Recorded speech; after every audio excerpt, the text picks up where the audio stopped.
দিয়েছে। সুন্নত মানে কি? দেখ আমি তোকে খেয়ে দেখিয়ে দিচ্ছি।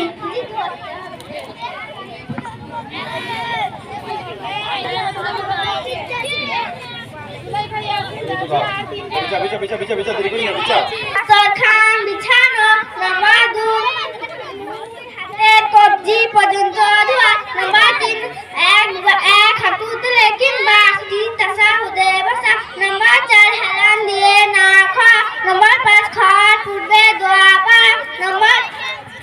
নাম্বার 6 ডান হাত দিয়ে খাওয়া।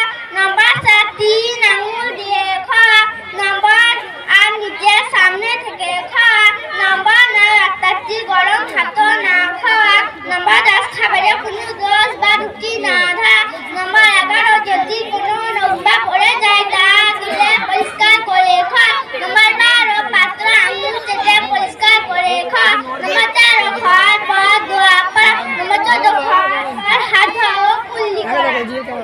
এইভাবে খেলে কি লাভ? এভাবে হাত ধুয়ে খেলে পেটে নোংরা প্রবেশ করতে পারে না। পাত্র আঙুল চেটে পরিষ্কার করে খেলে তাড়াতাড়ি হজম হয়।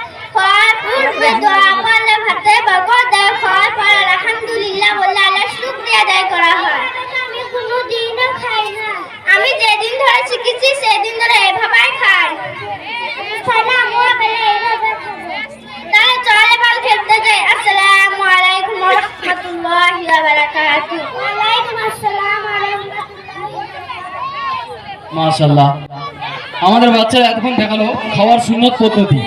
রাসূল সাল্লাল্লাহু আলাইহি সাল্লাম যেভাবে আমাদেরকে শিখিয়েছেন, হাদিসে সোনার অক্ষরে লিপিবদ্ধ আছে, সেই হাদিস অনুযায়ী এবং সেই সুন্নত পদ্ধতিতে যদি মুসলমানরা খাবার ভক্ষণ করে তো পেটের রোগ খুব কমই হবে। যদি কেউ ডাক্তার থেকে থাকেন অবশ্যই তিনি এ সম্বন্ধে ভালোই